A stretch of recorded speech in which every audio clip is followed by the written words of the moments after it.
যে হত্যাকারীর শাস্তি কি হবে।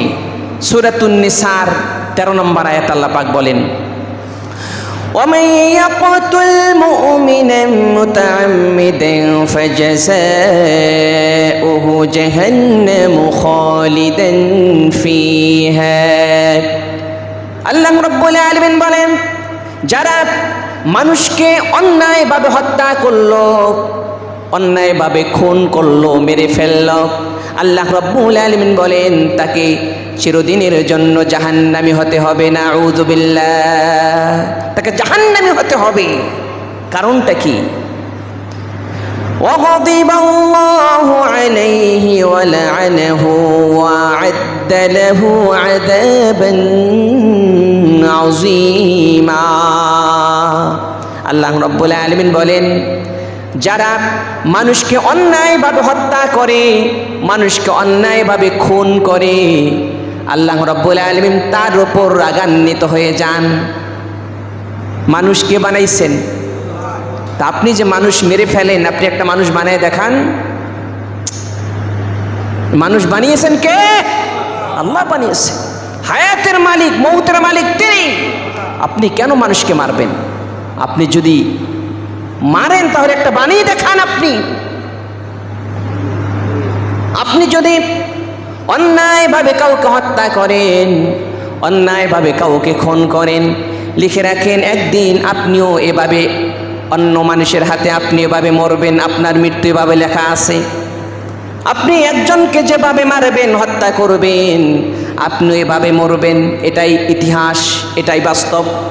সুতরাং যারাই মানুষকে হত্যা করে, আল্লাহ রাব্বুল আলামিন বলেন, ওয়াগদিবাল্লাহু আলাইহি, আল্লাহ পাক তাদের উপর রাগান্বিত হয়ে যান, ওয়ালাআনাহু, এবং আল্লাহ পাক রব্বুল আলামিন তার উপর অভিসম্পাত করেন, অভিশাপ দিচ্ছেন আল্লাহ পাক যারা মানুষকে হত্যা করে। وأعد له عذابا عظيما। আর আল্লাহ পাক বলেন, খুনি যারা, যারা মানুষকে হত্যা করে তাদের জন্য মহান আযাব রয়েছে। নাউজুবিল্লাহ বলেন। তিরমিজি শরীফ থেকে এসেছে 3029 নম্বর হাদিস। কিয়ামতের ময়দানে আল্লাহ পাক যখন কিয়ামতের ময়দান কায়েম করবেন, মানুষের যখন বিচার ফয়সালা শুরু করবেন, তখন আল্লাহ রাব্বুল আলামিন দুজন মানুষকে সামনে ডাকবেন। যারা মানুষকে হত্যা করেছে ওই খুনিকে আল্লাহ পাক সামনে রাখবেন, সামনে ডাকবেন। তার হাতে যাকে খুন করা হয়েছে তার মস্তক থাকবে। তিরমিজি শরীফের হাদিস। দুনিয়ার মধ্যে যে যাকে খুন করেছে তার মস্তক নিয়ে খুনি কিয়ামতের ময়দানে আল্লাহর দরবারে হাজির হয়ে যাবেন।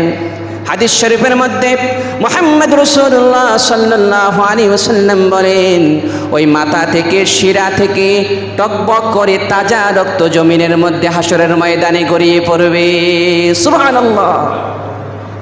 কিয়ামতের ময়দানে খুনিকে আল্লাহ এভাবে উপস্থিত করবেন, তুমি কেন তোমার ভাইকে খুন করেছো? কি অন্যায় ছিল তার? আজকে এমন অবস্থা হয়ে গেছে, কিয়ামতের আলামত হয়ে গেছে। আমাকে হত্যা করছে, কি কারণে আমাকে হত্যা করলো আমিও জানি না, আর যিনি আমাকে মারলো তিনিও কি কারণে আমাকে মারলেন তিনিও জানেন না। ঠিক না? অবস্থা এমন হয়ে গেছে। যারা এই জঘন্য কাজগুলো যারা করবে, আল্লাহ পাক বলেন যে তাদের তো মহান আযাব আছে কিয়ামতের ময়দানে। সে মস্তক নিয়ে ওই খুনি আল্লাহর দরবারে উপস্থিত হবেন। তার হাতে মন মস্তক থাকবে, মাথা থাকবে। প্রমাণস্বরূপ তুমি কেন তোমার ভাইকে হত্যা করেছ? তাকে জীবন দাও পারলে, তুমি কেন তাকে মেরেছ? তুমি এখন তাকে জীবন দাও, পারলে তাকে জীবিত করো। জীবিত করার ক্ষমতা তার আছে? আমাদের কারো আছে? ক্ষমতা কার? আল্লাহর। সুতরাং যারা এই ঘৃণিত কাজগুলো করে, সন্ত্রাসী যারা করে, ডাকাতি যারা করে, অর্থের জন্য, সামান্য অর্থের জন্য নিরীহ শিশুদেরকে জবাই করে যারা হত্যা করে, মা বোনদেরকে গলা কেটে হত্যা করে, ধর্ষণ করে, আছে না নাই? বহুত এলাকা আছে। এলাকাবাসী রাত্রে ঘুমাতে পারে না, ডাকাতের ভয়ে রাত্রে ঘুমাতে পারে না, মানুষ অতিষ্ঠ হয়ে যায়, ঘুমাতে পারে না, সারা রাত ডিউটি দেয়, আরামের ঘুম হারাম করে সারা রাত ডিউটি দেয়। তারা এভাবে মানুষের ঘরে ঢুকে হাত পা বেঁধে অর্থ সম্পদ লুট করে নেয়, শেষ পর্যন্ত মানুষকে জবাই করে হত্যা পর্যন্ত করে, কলিজার টুকরা সন্তানগুলোকে তারা ছাড় দেয় না। আল্লাহ রাব্বুল আলামিন বলেন, তোমরা যারা মানুষকে হত্যা করো, মানুষকে যারা খুন করো, তারা জেনে রাখো আমি আল্লাহ পাক রব্বুল আলামিন তাদের জন্য আবাসস্থল জাহান্নামে করে রেখেছি। শুধু তাই নয়, আল্লাহ রাব্বুল আলামিন বলেন, কিয়ামতের ময়দানে যাকে যাকে তুমি হত্যা করেছো তার মস্তক নিয়ে আমার দরবারে তোমাকে উপস্থিত হওয়া লাগবে। আমার দরবারে তুমি উপস্থিত হওয়া। দুনিয়াতে তো লাশ গুম করতে পারো, ঢেকে রাখতে পারো, কিন্তু কিয়ামতের ময়দানে লাশ গুম করা বা ঢেকে রাখার কোনো ক্ষমতা কারোর নাই। মুহাম্মদ রাসূলুল্লাহ সাল্লাল্লাহু আলাইহি ওয়াসাল্লাম বলেন, চারটি গুনাহ আছে, জঘন্য গুনাহ। চারটা গুনাহ। কয়টা গুনাহ? সবাই বলেন, আরেকটু আওয়াজ দিয়ে বলেন। চারটা গুনাহ আছে, জঘন্য গুনাহ। আকবারুল কাবায়ের, সাধারণ কবিরা গুনাহ যেটা, এটি যদি কোনো মানুষ করে, যেমন মিথ্যা কথা বলা কবিরা গুনাহ, ফরজ তরফ করা, হাঁটু আছে না, হাঁটুর উপরে কাপড় উঠানো কবিরা গুনাহ, মিথ্যা কথা বলা কবিরা গুনাহ। এই সাধারণ একটা কবিরা গুনাহ যদি কেউ করে এবং তওবা না করে, তাহলে মুহাম্মদ রাসূলুল্লাহ সাল্লাল্লাহু আলাইহি ওয়াসাল্লাম বলেন, সে একটানা ৭,০০০ বছর জাহান্নামের আগুনে জ্বলবে। নাউজুবিল্লাহ। কয় হাজার বছর? ৭,০০০ বছর সে একটানা জাহান্নামের আগুনে জ্বলবে, সাধারণ একটা কবিরা গুনাহ যদি করে। সুতরাং বিশ্বনবী বললেন, সাধারণ কবিরা গুনার এই শাস্তি হবে। তবে চারটা সব থেকে ডেঞ্জারাস গুনাহ আছে, ভয়ঙ্কর গুনাহ আছে, সব থেকে বড় গুনাহ। এই গুনাহগুলো মানুষকে কুফরের দিকে ঠেলে দেয়। জঘন্য গুনাহ, জঘন্য গুনাহগার ওই ব্যক্তি যে এই চারটা কাজ করবে। প্রথম কাজ হচ্ছে আল ইশরাকু বিল্লাহ, যে আল্লাহর সাথে শিরক করবে। কার সাথে? আল্লাহর সাথে।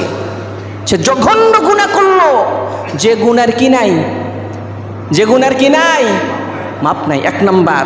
চারটা গুনাহ সব থেকে ভয়ঙ্কর গুনাহ, সব থেকে ডেঞ্জারাস গুনাহ, এর উপর গুনাহ নাই। এক নম্বর গুনাহ আল্লাহর সাথে কি করা? শিরক করা। ২ নম্বর গুনাহ কাউকে হত্যা করা, কাউকে কি করা? হত্যা করা। ৩ নম্বর গুনাহ মা বাবার সাথে নাফরমানি করা। ৪ নম্বর গুনাহ মিথ্যা সাক্ষী দেওয়া। কি দেওয়া? মিথ্যা সাক্ষী দেওয়া। মিথ্যা সাক্ষী দিয়ে একজনের জীবনকে বরবাদ করে দেওয়া, তছনছ করে দেওয়া। এই 4টি গুনাহ হচ্ছে আকবারুল কাবাইর, সব থেকে জঘন্য গুনাহ। এই গুনাহ নিয়ে যদি কেউ মারা যায়, তার জাহান্নাম ছাড়া কোনো উপায় নাই। আল্লাহ পাক যেন হেফাজত করেন, বলে আমিন। এরপরে মুহাম্মদ রাসূলুল্লাহ সাল্লাল্লাহু আলাইহি ওয়াসাল্লাম বুখারী শরীফের হাদিসের মধ্যে বলেন, লা তারজিউ বাদি কুফারান ইয়াদরিবু বা'দুকুম রিকাবা বা'দি। মুহাম্মদ রাসূলুল্লাহ সাল্লাল্লাহু আলাইহি ওয়াসাল্লাম বলেন, আমার উম্মত, আমার ইন্তেকালের পর তোমরা কাফের হয়ে যাইও না। আমার ইন্তেকালের পর তোমরা কাফের হয়ে যেও না, আর অন্যায়ভাবে মানুষকে হত্যা করিও না, মানুষকে খুন করিও না। বিশ্বনবী বলে গেছেন যে আমি যখন চলে যাব, আমার ইন্তেকাল যখন হয়ে যাবে, আমার ইন্তেকালের পর তোমরা কাফের হইও না, মানুষকে অন্যায়ভাবে হত্যা করিও না। সুতরাং ভাইরা আমার, যারা এই নিকৃষ্ট কাজটা করবে, যেটা কাবিল করেছে, ইসলামের প্রথম হত্যাকাণ্ড যেটা হয়েছিল, কাবিল তার ভাই হাবিলকে হত্যা করেছিল, এই নিকৃষ্ট কাজ যারাই করবে তারাই কাবিলের উত্তরসূরি হবে এবং কাবিলের সাথেই তাকে জাহান্নামে হওয়া লাগবে। নাউজুবিল্লাহ বলেন। সামান্য অর্থের জন্যে সামান্য অর্থের জন্য সব থেকে ডেঞ্জারাস গুণ আমরা করছি। সমাজের মধ্যে খুন আছে না নাই? আছে। একটু সুযোগ পেলেই মেরে দিচ্ছি, কেউ দেখে না। কে দেখে? দিনে খুন করলে তো মানুষ দেখবে, এখন আর দিন রাত নাই, যখন ইচ্ছা তখনই খুন। এখন আর দিনও লাগে না, রাতেও লাগে না, সিসি ক্যামেরাও আছে। কি আর সিসি ক্যামেরা? অবস্থা এমন হয়েছে কি না? আল্লাহ পাক বলেন, তোমরা যারাই এই জঘন্য কাজগুলো করবা, আল্লাহ পাক হুঁশিয়ারি দিচ্ছেন, তোমাদের জন্য কঠিন আযাবের ব্যবস্থা করে রাখছি। এবং যাকে যাকে খুন করেছ, এই প্রত্যেকটা মস্তক নিয়ে কিয়ামতের ময়দানে আমার দরবারে তোমাকে উপস্থিত করব। পুরো হাসরবাসী দেখবে দুনিয়ার মধ্যে তুমি একটা খুনি ছিলা, মানুষকে অন্যায়ভাবে হত্যা করেছ। আল্লাহ পাক প্রমাণ সহ কিয়ামতের ময়দানে খুনিকে উপস্থিত করবেন। তুমি দুনিয়াতে মানুষকে খুন করেছ, প্রমাণস্বরূপ তাকে উপস্থিত করা হবে। আল্লাহ পাক তার ফয়সালা করবেন, তার জাহান্নামের ফয়সালা করে দিবেন, জাহান্নামের আগুনে তাকে জ্বলতে হবে। ভাইরা আমার, এজন্য আসুন, কোরবানি তো তার পক্ষে থেকেই কবুল হবে যারা আল্লাহকে ভয় করবে। কাকে ভয় করবে? আল্লাহকে ভয় করবে, মানুষের জন্য না, মানুষকে দেখানোর জন্য নয়।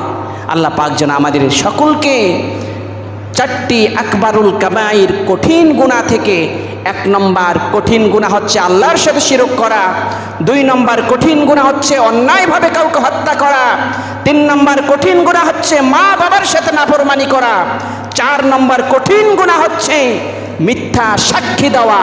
আল্লাহ পাক যেন এগুলো থেকে আমাদেরকে হেফাজত করেন, বলে আমিন।